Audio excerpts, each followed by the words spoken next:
to recognize your wild aspect, to recognize your potential to cause harm and your dangerous nature, your strength, your overpower, your ability to overpower someone, not just physically but mentally, like, and kill someone. Yeah. It's really important to understand all of those things, because if you don't, then it will go into your subconscious. Yeah, and you'll play them. Yeah. You'll play them out. Yeah. So. And you'll shame other people. Yeah. For demonstrating those things. Right.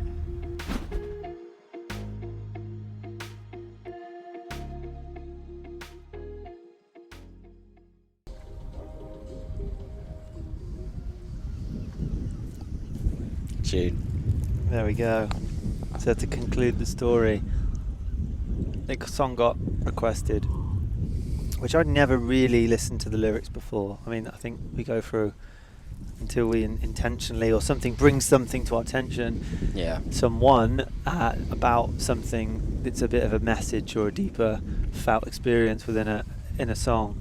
I'd never listened to the lyrics of that song, but it's popular and I've heard it before.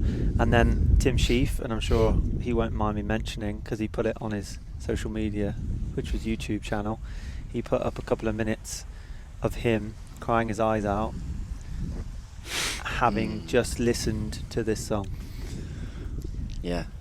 And I started crying my eyes out for a few minutes. Yeah. And you know what? A part of me, the first part, I was watching and I was like, okay, there was judgment, there was this feeling of uncertainty around. Tim had put this on social media, and there's always kind of a battle in me where I don't know where I quite sit with things like that. But then as soon as I just let that go, I just burst out crying, and it was actually uncontrollable, and I didn't even intend on it. It was very sudden. Yeah. And he was like reciting the lyrics whilst he was going really deep with his emotions. Wow. And holding it. It was fucking powerful. That sounds powerful. And it's not often you get to see a man in that state. And kind of wondering where the apprehension was around the first viewing of that, and what the uncertainty was. Or for me, yeah. Yeah. It's a good invitation to explore that further, and I think I have done. I have this. I guess it's a reluctancy for myself to share that. Like a lot of life is viewing things from that we see other people doing. That is that within us? Is it not? Is the thing we're judging ourselves, or is it not? Yeah. Largely, it always is. If you have any sort of judgment towards something happening, it's like because you see it deep within yourself. Yeah. And I think I feel that it's not just like Tim showing it. I think it's profound when you invoke that feeling from another. Yeah. And invite that in with someone and just be very raw with what's going on for you right now. I guess to answer your question a bit more specifically, it's with me. I don't know. I don't feel fully like it's okay. Well, like it's okay for me to share those things. Yeah. Because I've gone through deep processes, and I've written long posts about where I'm at, and it includes other people. And context is everything, of course, within all these things that we share. Yeah. However, when I've gone to share something which is a real deep process, and I'm currently in it, it's never felt like fully right to do that. Okay. So I feel like there's great value in coming through the other side of something and then coming back to share your experience, like what we were talking about earlier, when you're in the depths of something and you retreat to the cave within. Yeah. You retreat to the cave within, and then you find the treasure, and you come back with a new perspective or gift to share. Yeah. Yeah, we were talking about the journey, the inner journey, the Plato's cave kind of aspect of it, like going in, finding the treasure in there and coming back out, and sort of reintegrating the new / old aspects of who you are into. But I think it really speaks to like what's acceptable for men And what I'm sort of hearing, if I can reflect, is that Mm-hmm. there's an apprehension for anyone, I suppose, but men especially, to really share their process and to be messy and to be. I think that's what I've just done. you just did it. But yeah, of course, that's happening there as well. Yeah. And it to be messy. To be messy. Yeah. And to be, but there's two sides to that. You don't want to just. You don't want to just go around dumping on everybody your process, but yeah. But this guy. You also don't want to be going around pretending everything's only sharing the good. Yeah, there's a profound beauty, like an invitation and a holding, and I suppose it's an act of leadership almost of him to. I think it comes down to authenticity for me. Like he authentically shared that moment. Yeah. And I really felt the resonance of that through you. Like, so I'm kind of sure that was there for him. Yeah. Like it was in opening. Oh, without a doubt. It was messy. But in opening that and holding it for himself, like he held that experience for himself, and then he opened it up to everyone else. It's like like you said, then it's an invitation for you to feel that authentically. There's no hook on that. He didn't do that for likes or attention or status, from what I can gather. I haven't actually seen it, but the energy of it felt very clean. Like you're not sort of being asked to do something in exchange for his emotion. Mm-hmm. You're just being asked to witness the beauty of a man crying. And that is a really beautiful thing. And I often say to my partner, like, men cry for a lot of reasons, and some of them can be joyful. We really do a disservice to men by not allowing them to cry. There's so many reasons that you cry. You could be processing a huge thing that landed in your life. You could be processing a huge amount of gratitude and joy. You could be crying over the passing of a loved one, the loss of something. Crying is like a really, really beautiful and natural process. Yeah. And it's just kind of like, from what I see and from what I've lived, and the experience I've lived, it's like we're all walking around like these sort of like we're set in, like we don't even want to sob, like we can't even sort of fluctuate in our we have to have this like rigid compass all the time. Yeah, that pressure is kind of in there for a lot of people, because it's the identity piece, isn't it? Yeah. It's a battle of that. Yeah. I know who I am. I'm this, I'm this, and if I fluctuate, as you say, if I change that, what will I be seen as, or who will I be seen doing? Yeah. Who's going to the feeling of judgment? And that's also very interesting. Like the identity has kind of lots of different aspects. It's not just me is me. It's like we imagine our community. We have imagined, friends. Then it's not actually them, it's who we imagine them to be, and like unless we go over to them and be like, okay, I'm just checking, like, how do you feel about this? If I was to cry, like, what would you do? Like, how would you feel? Would you lose respect for me, or would you be proud of me? And how much time are you spending with those people that you think you know? And do they even exist in life, or have you somehow like amalgamated like aspects of popular culture and it gone into your psyche in a kind of weird, like, it freaks me out, that presupposition that it freaks me out when I get into this like headspace of thinking, so what's actually real? Hold on a moment. So if I'm perceiving all this stuff and then I'm in a bit of a lull, and my perceptions change, and then my feelings change, and what's actually real, that or the other thing, or can I just be in control of it? And then if I'm in control of it, damn, what a responsibility. All right, that's crippling. That'll be crippling. It's freedom and just pure responsibility at the same time. And it's like, it is like a balance between all those things, and I feel like eventually you just have to surrender to what is. Like, you can't be crippled by that responsibility for long. It's a heavy weight to carry.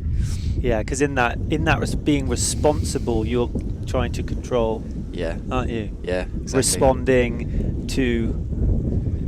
Also, I feel like all of this is just like, one of my founding principles is just to be like, try and get out of my way as much as possible. To like have the courage, like your book, The Courage to Be Disliked, just to be grounded and centered in who I am. And if I have an opinion, it's not who I am. It can change, it can fluctuate.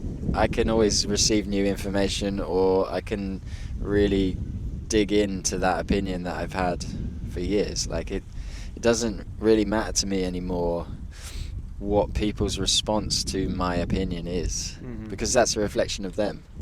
And the beauty for me is that, like, as long as you're authentic and real, and you're saying things that you believe in, and they're well thought through, and you've processed and you've done your inner work, or even if you haven't, even if you kind of believe in something, then follow it, follow it through, and have the courage to actually like have that authentic experience, and then there's somewhere to go, like then you're two real people in that moment, like having a real experience. Otherwise it can get kind of floaty, and like everyone's just scared of stepping on each other's toes or doing something that would scare the other person, or like scared of being abandoned, or scared of. I heard something the other day about, apparently it's a popular phrase, I've never heard of it, like everyone's driving around staring in their rearview mirror and they're wondering why they keep bumping into shit. Right.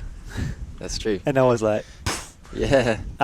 Yeah, because I'm so focused on maybe all the things I don't want to happen, or that's a analogy for like the past, and just constantly reliving what is behind us, which isn't doing this work, essentially.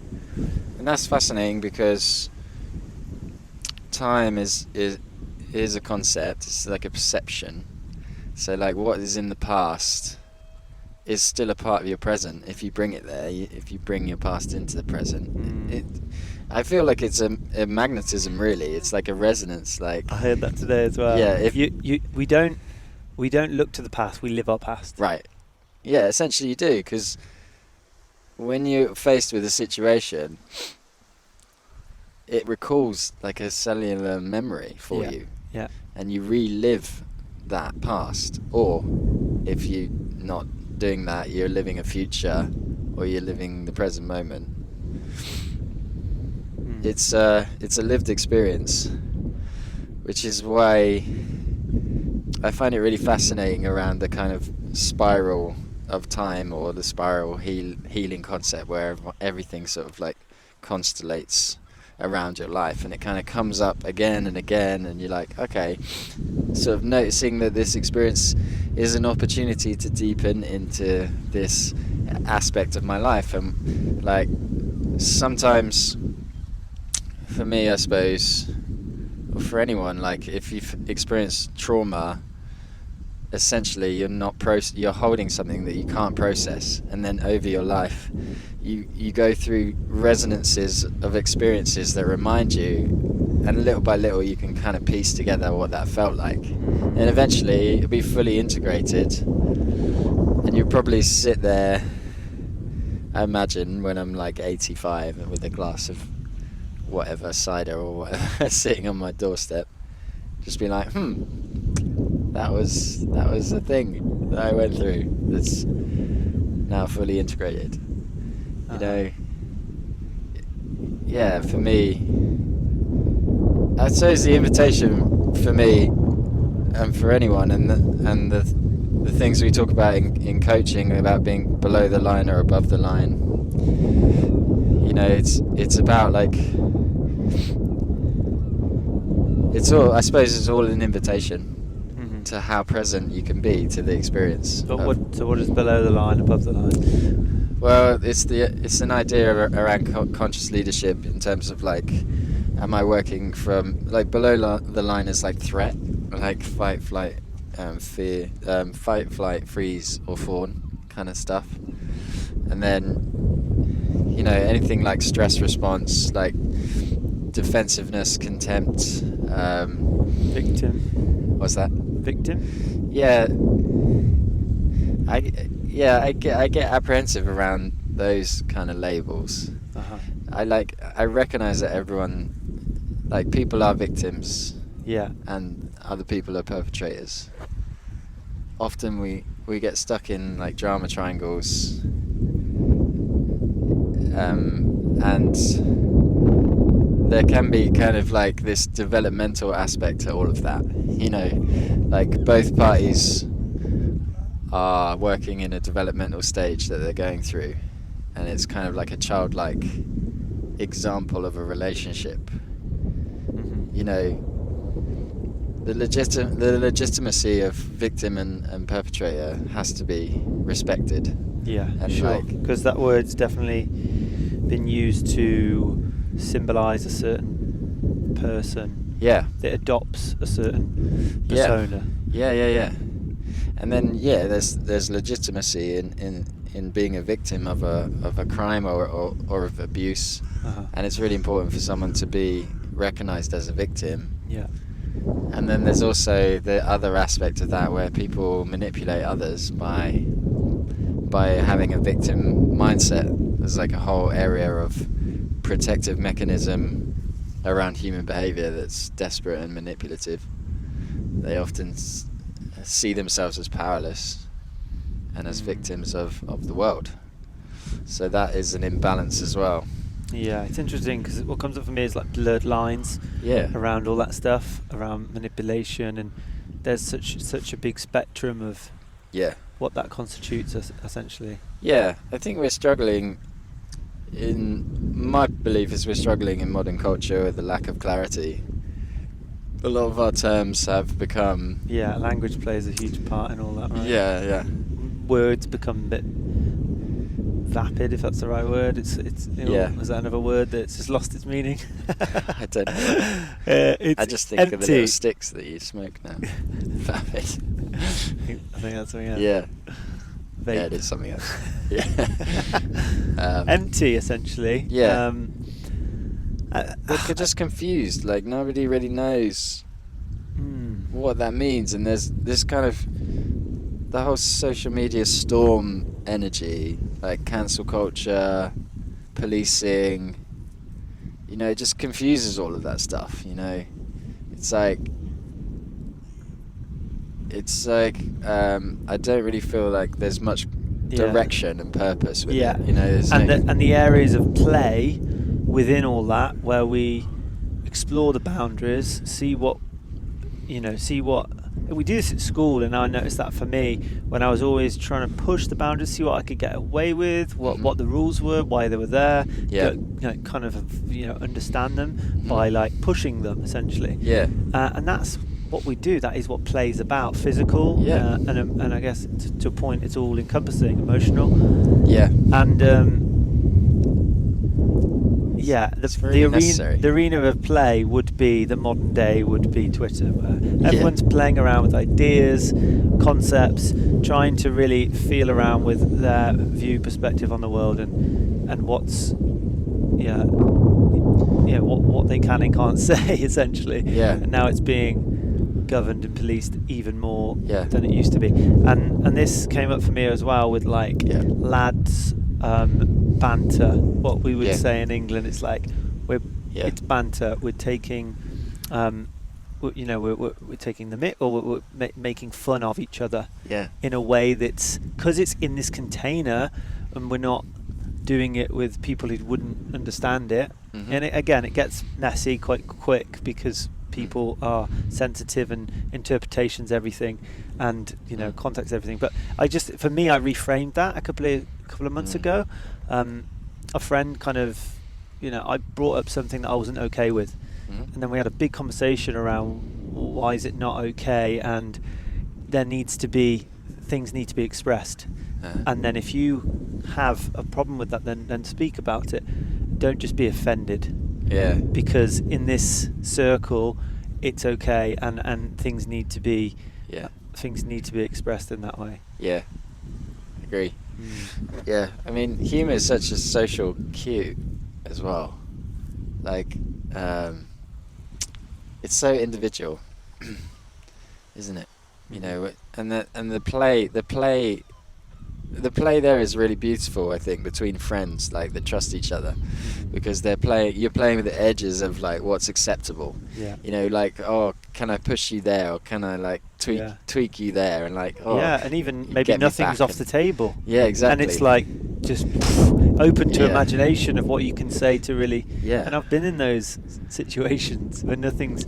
Yeah. But it is all understood, and Esther Perel talks a lot about taboos. You know, like yeah. It's almost like a liminal space in our minds, like what is acceptable and what isn't. Like the shame, the other side of taboo is shame. It's like the technology that keeps us acceptable.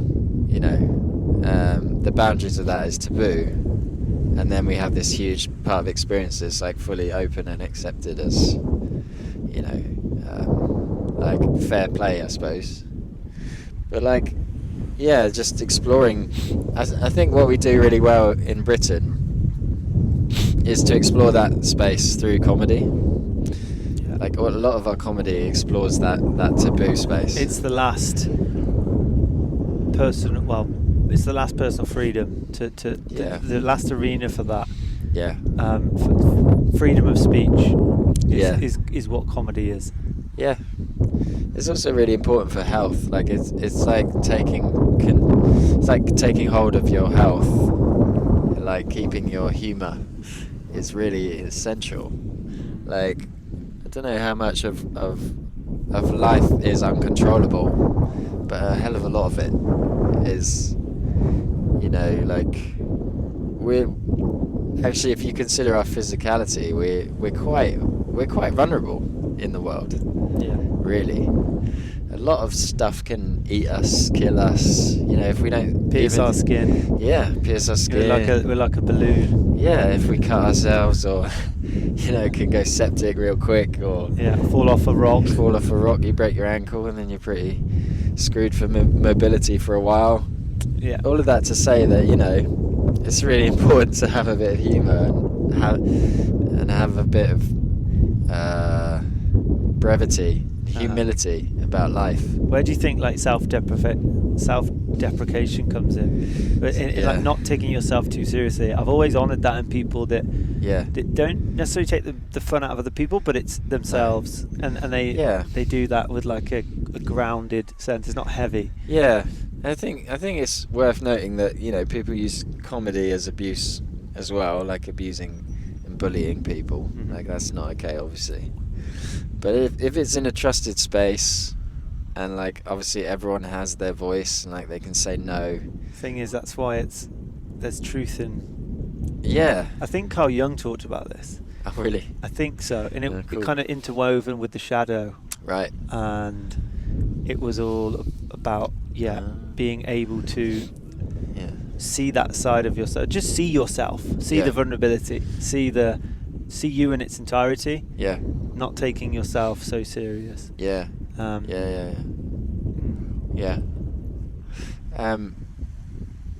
But the essence of that is that, like, you need to respect yourself and know yourself and hold yourself. Yeah. Like you need to have a self-respect that allows you to not be rigid about who you are, and not be rigid about what makes you and what doesn't make you a person. Yeah, what makes you who you think you're not as well, and what you think you're not capable of. I suppose you people get offended in multiple ways, but you know the essence of it is like, did I lose status in this friendship group, or are they going to abandon me? You know, I feel like people that get offended are mostly scared people. And maybe that fear is like coming through in an anger response. Yeah. You know, like a lot of protective mechanism. Mm. You know, a lot of people would protect themselves by like defending, you know, or like attacking even. Yeah. Or maybe it is setting a shield. Or maybe it's a real fear, and what it's highlighting to you that this friendship is only there because you've allowed someone to do that to you, to be the funny one around you all the time. Yeah. That's interesting as well, because that's a that's a conversation about power. Yeah. So like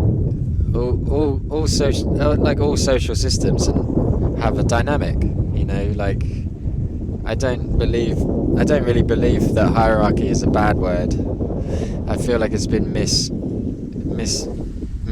or perhaps perhaps things have been called a hierarchy that aren't actually hierarchy. But I think there's an innate sense in us that we actually search for hierarchy in many ways. Like, have you ever been in a room full of people that are trying to make a decision like together, like you know, in a circle?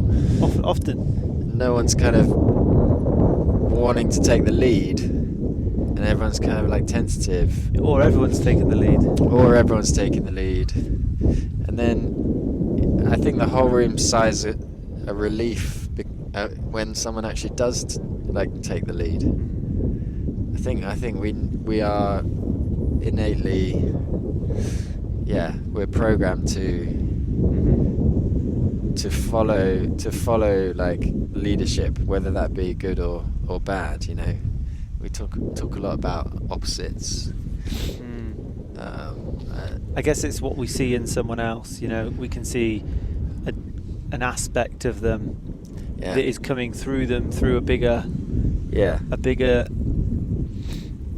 paradigm entity, or we're seeing like that divine aspect in a man or woman that is being demonstrated, is being engaged with. And I think it's just a powerful thing to be around. It can, you can tap into different.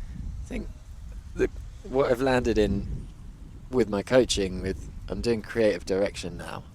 Like it marries like the two greatest passions I've had in my life, which is music and coaching. So like I'm holding structure for creatives in their projects, and I think one of the greatest, like, two things come to mind. One of the greatest two things I can think of is to imagine transcending a boundary that hasn't been crossed, or perhaps, you know, personally you haven't crossed it, and then to go ahead with like the courage to then do that. And number two is kind of like to do it authentically enough to inspire other people to do the same, or to celebrate the feat of doing that. And like human ingenuity, even around technology. I was thinking the other day, you know, you see planes flying around in the sky and you think it's kind of normal, but 100 years ago that didn't exist, and it took someone's imagination, and they probably saw a bird or an eagle or something soaring in the sky and thought, I can mimic that. And we literally saw a little leaf in the pond earlier that was like literally like a little sail, and the wind took it and it went shh, and someone's got to have seen that and been like, I'm going to make that bigger. I'm going to make that bigger, and it's going to take people places, you know? You see this in films, don't you? Yeah. Evidently in films where someone's waiting for like an idea or some sort of spark, and then you'll see it. I think in like Tom Hanks or Castaway comes to mind. The sail, which he, you know, and then your face as well. I look Castaway. I definitely have the Castaway look. You got the Sacred Sons look going on, which we're going to talk about. Quite good. But there's something. There's like maybe when he makes fire and there's this like that's it. Lightning strikes. Hits a tree, and then he's like and he sees the spark. And then he keeps the fire going, or something similar to that. And it's like it's demonstrated in those in the hero's journey Yeah. of seeing and looking to nature as your mentor to understand what to do next. Now we're getting there. We're getting there now. Yeah. And letting nature guide is really profound. I've found an extra layer of depth there. Just allowing nature's technologies to move through you. You know, a lot of people ask me, like, how do you remember so much stuff? And I wouldn't say that I do remember it in a way. Like, I just pick it out, whatever's. I'm almost like assessing the environment and thinking, like, okay, what's fitting, you know? What do we need to do in this? Yeah, you need to listen to Ido's podcast, because so much stuff I'm like, because it's quite present. Ido Portal and Andrew Huberman, but Ido's just like going off on one. He talked about this, like the process of forgetting is a really essential part. It's not that you're forgetful or you're just like, God, like it's not with you anymore. It's you had an experience at some point, and then you remember what it was in that moment. It's not that you've ever forgetting. We call it that, but it's like maybe it was. But it breeds the space. The space you need to birth anything is like, it was really profound when I read "Letting Go" by Daniel. I think it's Daniel Hawkins. I'm not sure. I think it is. Is it the language of letting go? Is that what no, that's a different. That's about codependence. Okay. No, the other one. There's another book called "Letting Go," just straight. I think it's by Daniel Hawkins. But yeah, it really taught me the idea of like what you just said, like forgetting as a technology. Actually, it's a tool. It doesn't. I think in the West, I feel like we look at forgetting as a death. We're like, because we're so rational and thought based, if we forget our thoughts, then who are we? Like, we just cease to exist. That's so interesting. And the universe implodes, and like everything falls to crap, and like we'll go back to the dark ages, whatever that was. We've just labelled them dark. And then that's so interesting, because this happens. I was having a conversation today about dementia. Oh yeah. And like dementia is really interesting, because music is a really interesting relationship with dementia. Okay. It seems to like enliven people with dementia. That if you play them a song from their youth, they'll come back to life. Like even greater. Yeah. Then that's curious. I don't know what that means, but it is curious. I'm getting goosebumps. So that the Notebook experiences it. Noah's like. That's right. That's a crying film. Good God. Oh my God. You just watching it later, just holding each other. Yeah. Man. No, but it is interesting. As a culture, we've obviously, rightly or wrongly, there's no like judgment. It's just literally observation of like how I process, perhaps judged on what I've heard, is we think they're not there anymore. And like, what does that mean in like a greater sense? Just because they have no recollection of who you are. And their memories with you have gone. Or just. It's like people who are passing as well, like people who are dying, and someone comes into the room and talks about them like they're not there. It's like they're still there. They just don't have all of their mental faculties that we associate with being a person. But like I feel like that's really a reflection of how lost we are as a society, that we don't even recognise they're there, you know? And maybe that's inherent to a trauma. I don't know, you can go back and look at history and maybe say, maybe the Black Plague or the Black Death like caused the trauma that led to the Enlightenment period that said, we don't need our bodies, we're just going to be minds, and if you think something, therefore you are that thing. I was thinking the other day though, like like integral theory, which I studied a little bit, says that each culture on the earth like is specifically explores its passion, and maybe Western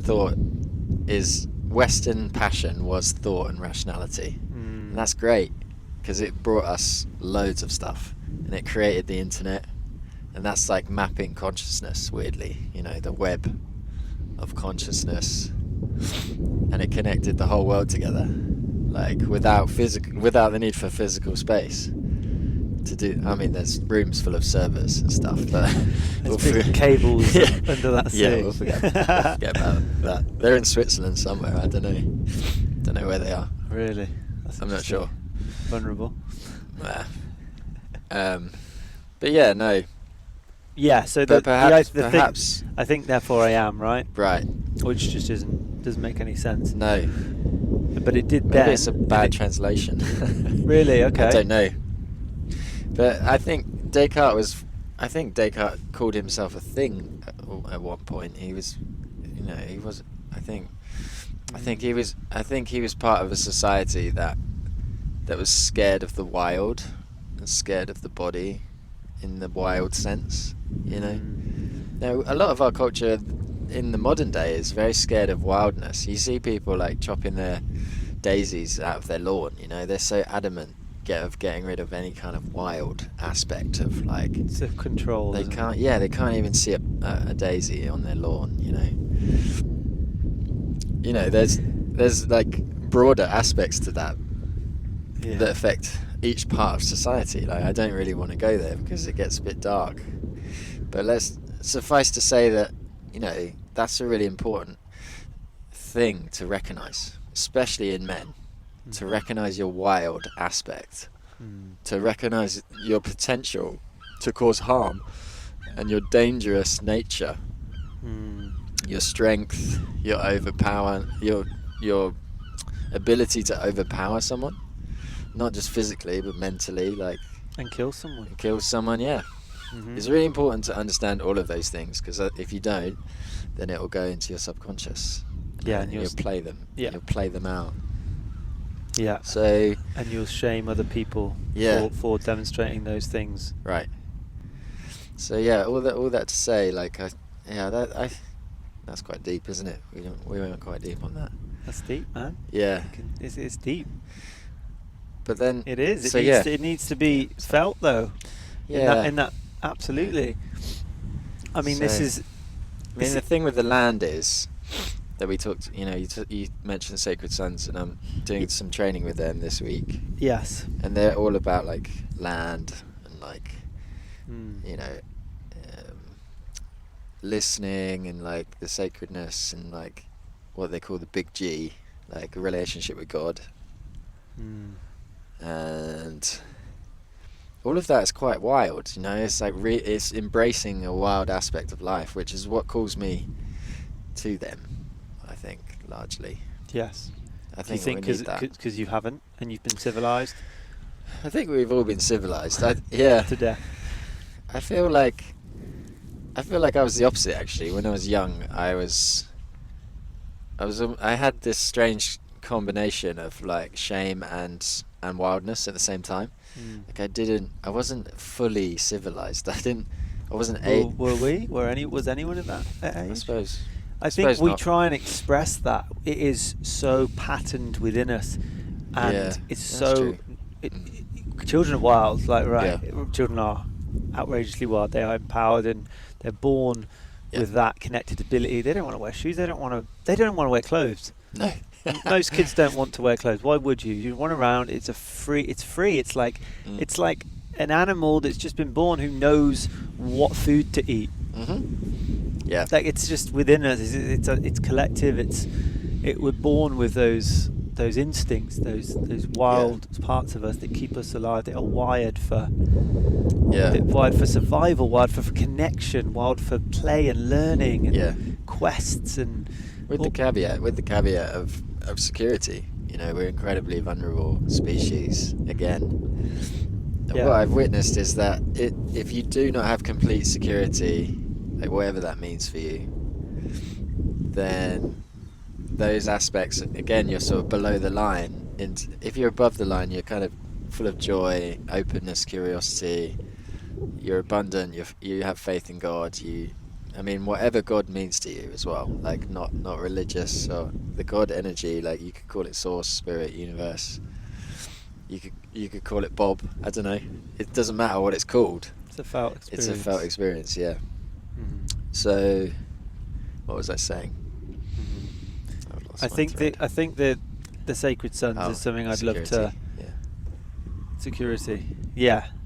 The wildness within. So do you feel? Yeah, you're calling that back in essentially. Yeah. So I've just started delving into Trevor Boehm's work. Oh yeah. Have you heard of him? Trevor Boehm. Trevor Boehm. Yeah. It's TAR, I think. Yeah. He's coming on the podcast actually. Oh, excellent. Yeah. Very cool. He's just after the men's retreat that I'm doing. Kind of wanted on before, but I thought, you know what, that's perfect. I'll be very fresh with some interesting reflections after the weekend. So he's coming on the week after, and I listened to his podcast. I listened to his TED talk. He's quite into wild, isn't he? It's really literally that's his pitch. Thing. That's his USP. It's the uncivilized man. That's what he calls it. He goes courses on that. That's right. And it's a powerful, powerful kind of heading for so much underneath it, but it's like and the physicality for men is a way in, because it's like let's start feeling again, and then with that becomes the unraveling. It's like when you're talking about health for men, you can't have that conversation without exercise.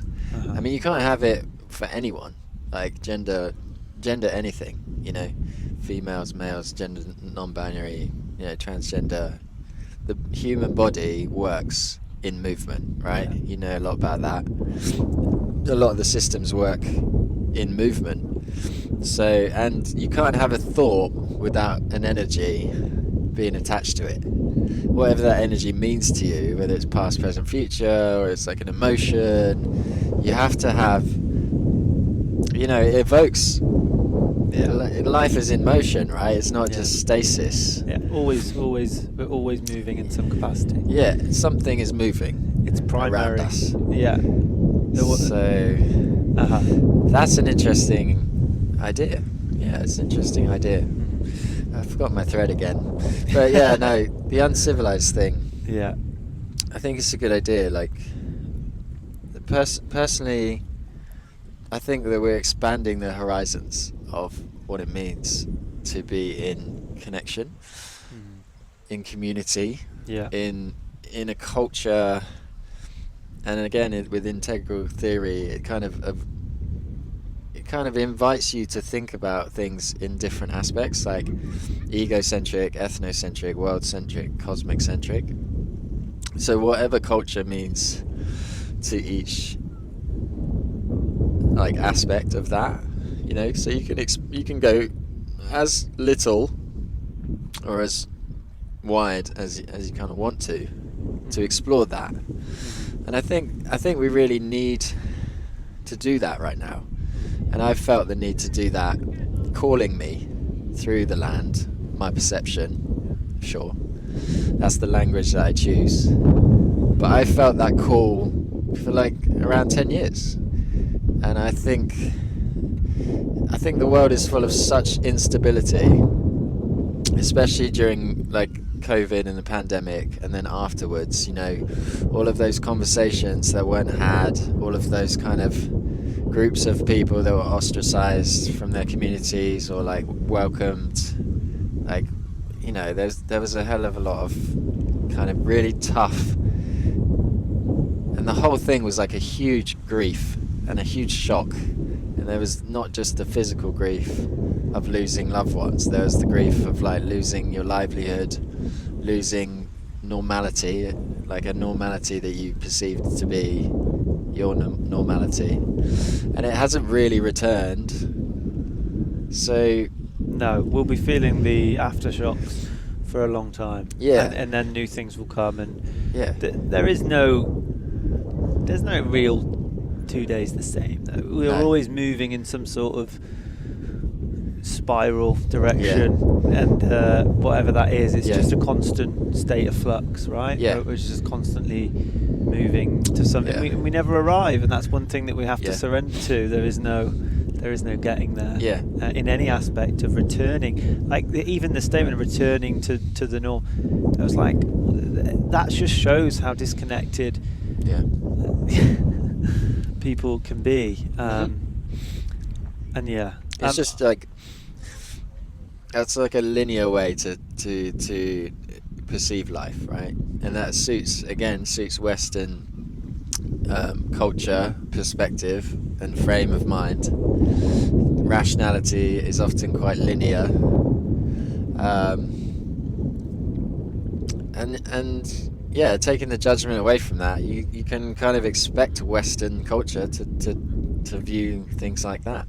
You know, like okay, that is. So what do you see as the next phase of humanity in a way? Because we've That's really a big question. we've really don't try and answer it. Just give me some. What I was going to say is that I feel like Western culture really struggles with with depth of experience. You know, grief, loss, anything that requires like a kind of taking stock.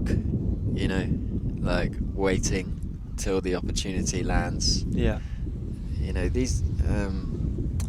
Is that due to the out of rhythm and out of sync we are with Yeah. you know how cyclical life is? I feel like when you study natural systems, they move like that. Mm-hmm. And even talking about kids, like how kids develop, they'll leap in consciousness. Like it was well studied. Like one day their consciousness just leaps forward, and then they'll have like maybe a 4 or 5 day, depending on what age they are. They'll have like a 4 or 5 day kind of period where it looks like nothing's happening. But obviously things are happening.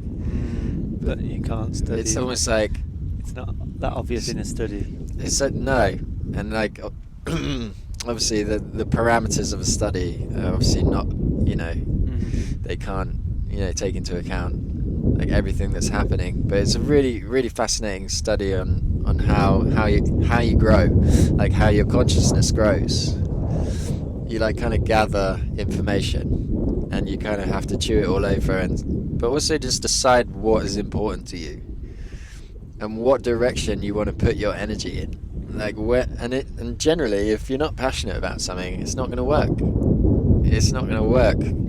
You're just not going to have the drive to achieve, because it takes like hard work and it takes longevity to achieve something as well. Yeah. I guess free will feeds into that as well. Yeah. Let's get your thoughts on like Sacred Sons for people that don't know much about Sacred Sons. Yeah. Because that's, you know, you've come up here, you're on that path. Yeah. It's very present for you right now, isn't it? Yeah.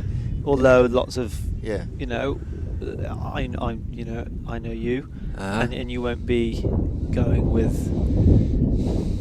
You'll be letting go of a lot of stuff before you've got there, you know? Yeah. Baggage, expectation, other things. That's good. It's a nice reflection, It's good to be seen. In fact, the last week has been really letting go of a lot. Mm-hmm. A lot of energy in me, like, has been rising. I see this week as like, they've labelled it as a leadership training, which I see as really important.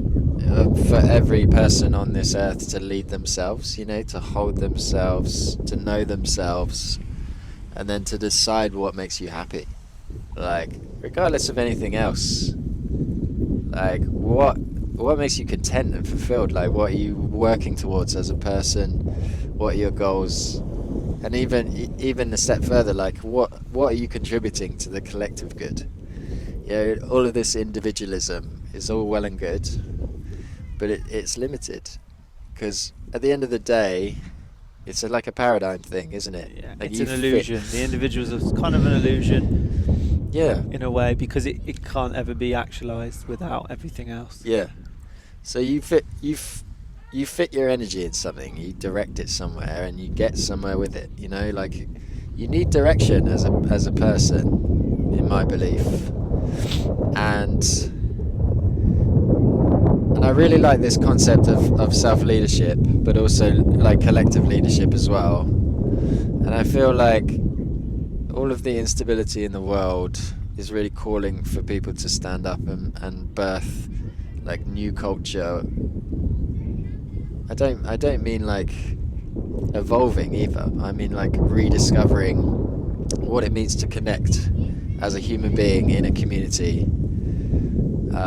Because at the end of the day, like, all of the individualism stuff's great, and like, you know, all of the thrill seeking, and the, like, we've been to the ecstasy places. I mix live music, so I've seen a bunch of it, you know, like thrill and like celebration, and like, you know, the confetti cannons go off at the end of the show and everyone's like elated, and then that's all well and good, but then the next day when you're waking up, how you feeling, you know? Yeah. Because we have those big moments of like, I guess the collective kind of does play into that, you know, that experience. You know, it's fresh in my mind after Sunday. But yeah, it's like, how are you feeling in yourself?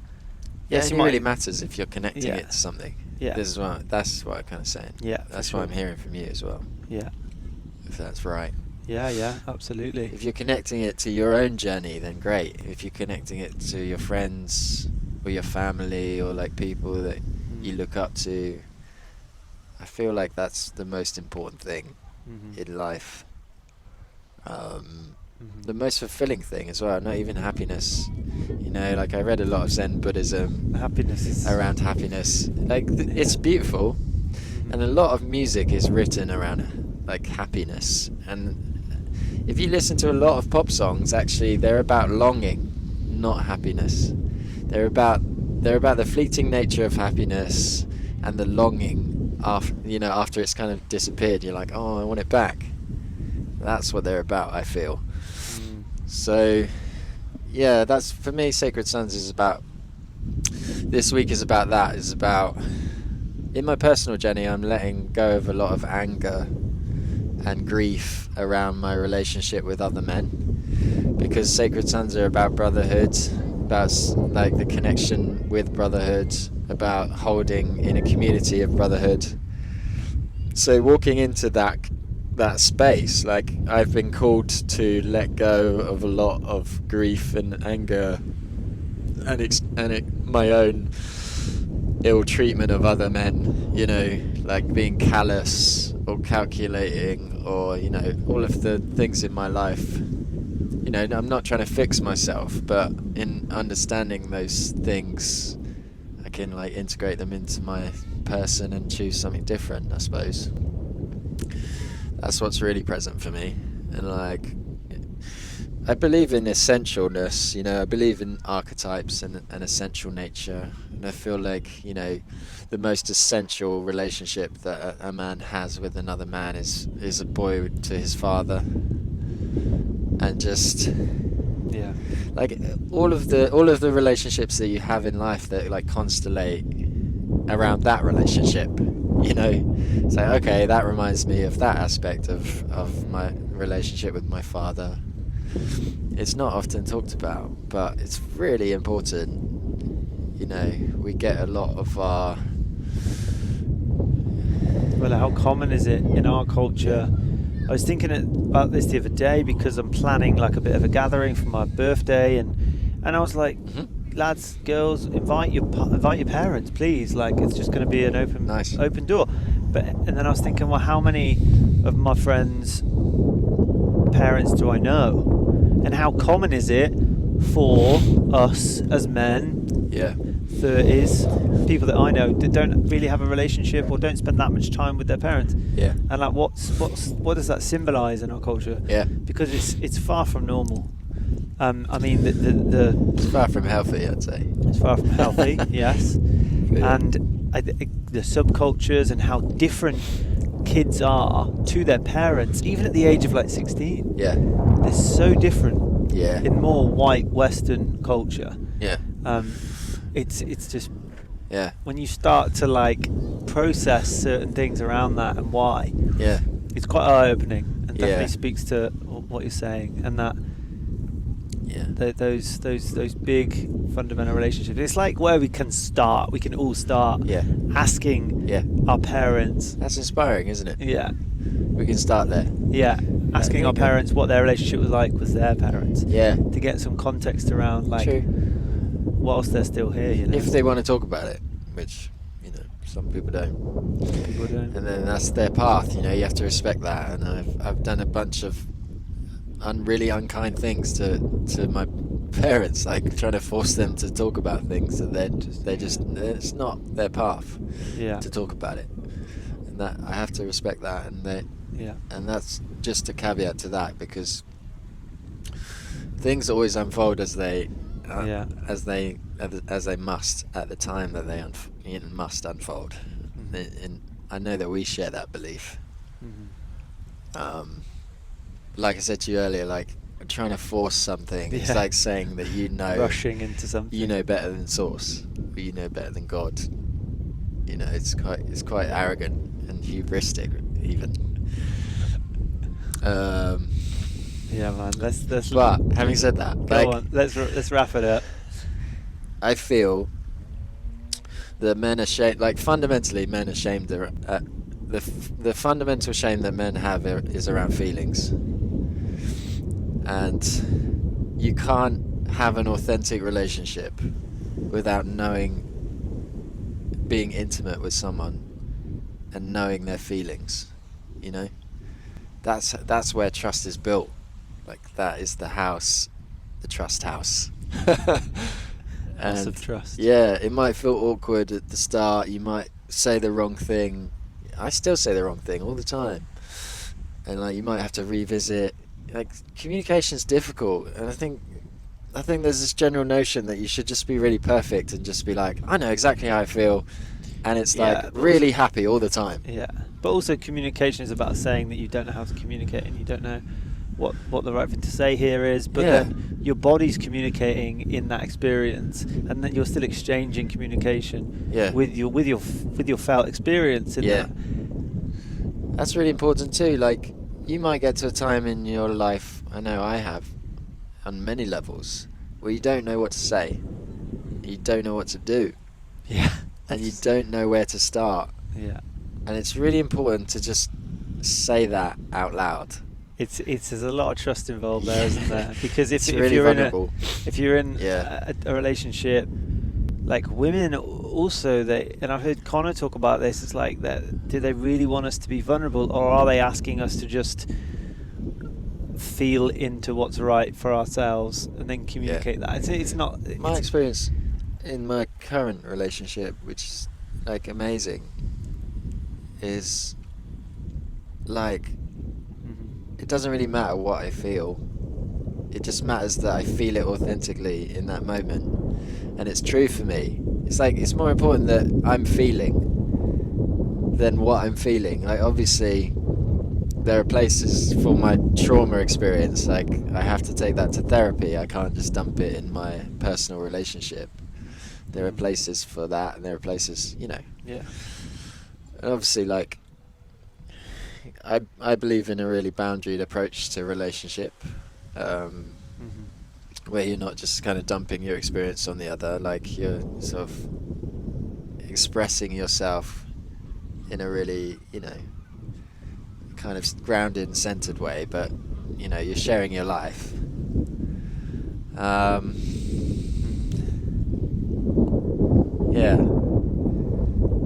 Well, I forgot my thread again. Where were we? We're reaching the end, brother. End of this little chapter. On this rock. It's all good. Relationships is a whole nother one. We're always in relation, but it's that's true. It's I think that you've spoken to some powerful pieces, especially. Perhaps that's what I was feeling, like that thread wasn't going anywhere. And that's okay. Like it didn't have any energy and left. You communicated it. Good. You see. So now we're both demonstrating clear. your approach. Yeah, nice man. This has been lovely. Yeah, thank you so much for your time and the rock. I just had this weird, not weird, but probably relevant vision of you with a grey beard and me sat here and just like still, just trying to work out our experience. But letting go of it even more. I think that's what comes, doesn't it, with age and wisdom. It's it just is. Exactly.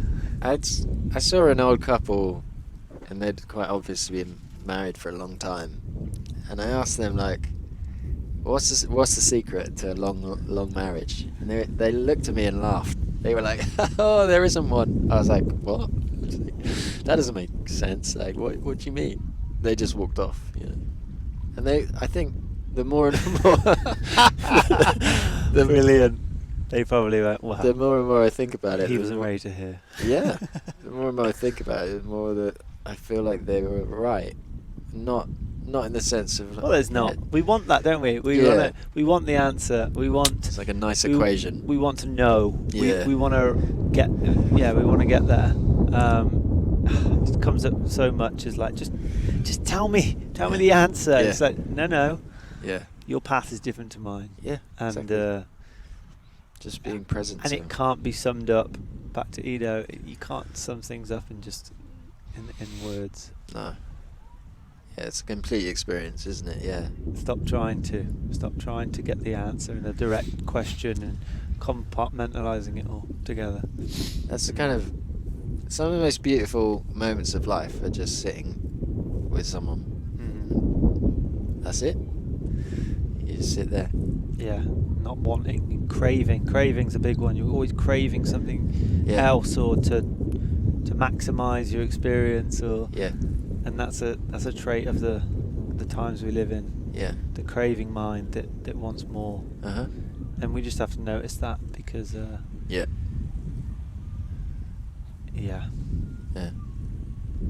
All right, man. Lovely. Let's leave it there. I'm gonna hug you, and then we're done.